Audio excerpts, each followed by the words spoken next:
안녕하세요. 강PD의 상속증여 백문백답을 진행하는 강성민 회계사입니다. 상속증여 최고의 전문가이신 나철호 대표님 나와 계십니다. 네, 안녕하십니까. 좋은 아침입니다. 벌써 우리가 9번째 이렇게 만났네요. 나철호입니다. 네. 나 대표님, 예. 제가 KBS에서 PD 업무를 할 때도 책도 쓰고 또 무료 컨설팅도 하고 그랬기 때문에 그러셨죠. 네, 예. 세법을 꾸준히 업데이트를 했었거든요. 예. 근데 이제 여기 와서 직접 상속세 신고를 해보니까 예. 이론으로 알 때랑 차이가 좀 있더라고요. 엄청난 차이죠. 네. 그게 사실은 네.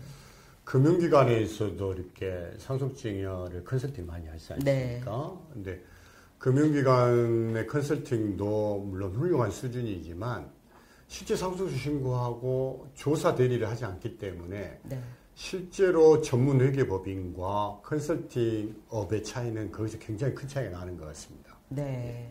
그 상속세를 이렇게 뭐 직접 신고하시는 분은 없지만 상속세를 신고하면 저는 그냥 뭐 대충 양도세처럼 그냥 넘어가는 줄 알았어요. 근데 좀 이렇게 소명하라고 오는 경우가 굉장히 많더라고요. 네. 야, 이게 사실은 여러분 상속세 세무조사는 100% 나온다. 왜냐하면 상속세를 우리가 이제 접수를 하면 이게 맞게 신고했는지를 조사관들이 조사를 통해서 결정이 되는 부가 결정 항목이라 이야기하거든요. 물론 예를 들어 세금이 안 나오는 경우에는 조사를 할 필요는 없겠죠. 그리고 금액에 따라서 만약 50억이 넘어가면 지방청이 조사한다든가 그 다음에 일정 또 재산 일정 금액 이하라면 어떤 조사의 범위, 난이도, 어떤 한계의 차이가 있을 뿐이지 상속세는 100% 세무조사 나온다. 이렇게 여러분들이 이해하시면 되겠습니다. 네. 그리고 이제 뭐 소명하라고 오는 것들 보면은 추정 상속 재산이 문제가 많이 되더라고요. 그렇죠. 여러분 우리가 아버님이 돌아가시기 전에 현금으로 인출한 금액들이 있어. 어디 사용했는지. 현금으로 인출한 금액 어디 사용했는지는 상속인이 알기 어렵지 않습니까? 그래서 어디에 사용했는지 금액을 상속인이 소명하지 못하면 생전에 부모가 자식한테 증여한 걸로 봐서 상속재산으로 추정하겠다. 아주 무서운 규정이지 않습니까? 이거 조세 법률주의에도 위배가 되는 규정이기 때문에 각별히 사실은 상속인도 힘들어하는데 그래서 자 계산 구조를 잠깐 보면 총 상속재산은 본래 상속재산 플러스 간주 의제죠. 보험금, 시타크, 퇴직금.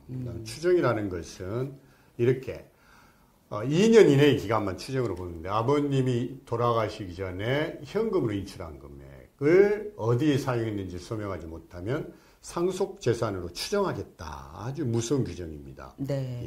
말이 간주랑 추정이랑 좀 비슷한 것 같은데 많이 다르네요. 그렇죠. 간주는 이제 의대랑 동일하다고 보면 되죠. 보험금, 퇴직금, 신탁금 이렇게 보면 되고 추정은 소명을 누가 해야 된다? 우리가 해야 된다.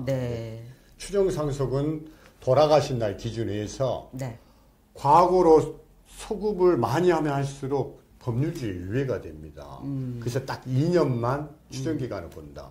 근데 상속 추정이 만약에 없다면 어떤 문제가 발생하겠습니까? 돌아가시기 전에 다 증여를 해버리겠죠. 돌아가시기 전에 증여하면 합산이 될 거고 돌아가시기 전에 현금, 예금 인출 사태가 발생이 될 겁니다. 여러분. 그렇잖아요.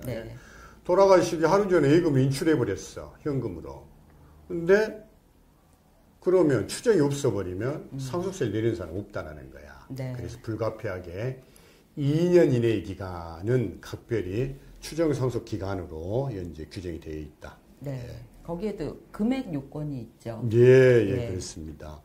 추정이라는 것은 여러분들 1년 이내 2억, 2년 이내 5억을 인출을 해야 돼. 어떻게 재산을 처분한다든가, 그 다음에 처분하면 돈이 들어오잖아. 양도한다는 이야기야. 재산을 인출한다든가. 재산 인출한다는 것은 금융재산을 뺀다라는 거야. 돈이 들어오잖아. 그 다음에 채무를 부담해. 대출을 받는다는 거야. 그럼 돈이 들어왔잖아. 이게 재산 종류별로 1년에 2억, 2년에 5 이상이 일단 기본적으로 깔려지고 나서 2억과 20% 중 작은 금액을 이상을 소명하지 못하면 추정상속으로 보겠다. 네. 이게 추정상속이라고 이해하시면 되겠습니다. 네, 그거 좀 이따 다시 자세히 보고요. 네. 그런데 이제 용도 불분명한 이런 거래를 상속 개시일 전 2년 내의 것만 소명하면 되나요? 아, 그렇습니다. 용도 불분명이죠. 네. 우리가 방금 서두에도 이야기했지만 용도 불분명한 금액의 입증 책임을 너무나 길게 가져가 버리면 네. 상속인들의 조세의 저항이 세질 수밖에 없습니다. 그렇지 않습니까? 네.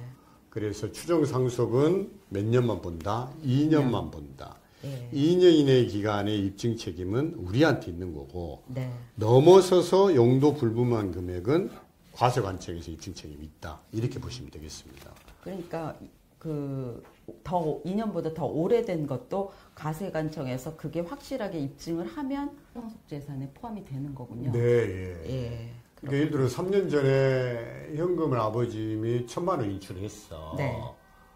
근데 그 입증 책임은 과세관청에서 진다는 거야. 근데 아버님 통장에 1,000만 원이 빠졌는데 유사한 기간에 상속인의 현금 입금이 1,000만 원이 있어. 네. 그러면 그것은 어떻게 됩니까? 직계자산을 보겠죠. 네. 예.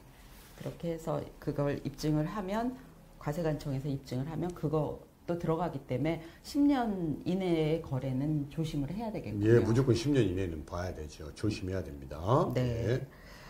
근데 상속 개시일 2년 전에 피상속인이 쓴 돈을 예. 상속인이 입증하기는 정말 어려울 것 같아요. 예. 내 통장에서 내가 쓴 돈도 기억이 안 나거든요. 예. 그 추정은 2년 이내라는 거야. 네. 상속 개시일로부터. 네. 상속 개시일 전 2년 이내. 네. 그래서 사실은 상속인들이 그때 많이 힘들어하지. 아버님이 예를 들어 기부도 할 수 있고 그렇잖아요. 그 돈으로 뭐 맛있는 것도 사드실 수도 있고 그런 부분들이 있을 수 있는데 진짜 상속인이 안 가져간 돈들이 사실 많이 있을 수 있잖아요. 네. 근데 소명하지 못하면 사전 증여로 보겠다, 네. 추정하겠다, 굉장히 힘든 규정입니다. 네. 예.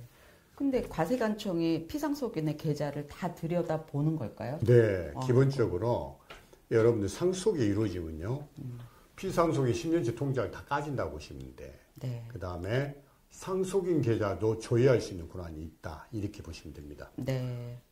거래를 다 본다. 네, 그러니까 예, 그렇죠. 증여를 하고 증여세 신고를 하지 않으면 상속이 될 때 걸린다. 이런 말이 여기서 나온 거군요. 네, 예. 예. 보통 여러분 상속증여 제척기간, 부가 제척기간 보통 몇 년입니까, 피디님? 15년? 예, 무신고 시 15년이거든. 네. 15년까지 쫓아갈 수 있는 거예요. 일반적인 경우에 10년인데, 네. 근데 금융기관에서 자료 협조 의무가 10년이기 때문에 10년만 일단 여러분들 네. 보시면 된다라고 이해하시면 되겠습니다. 네.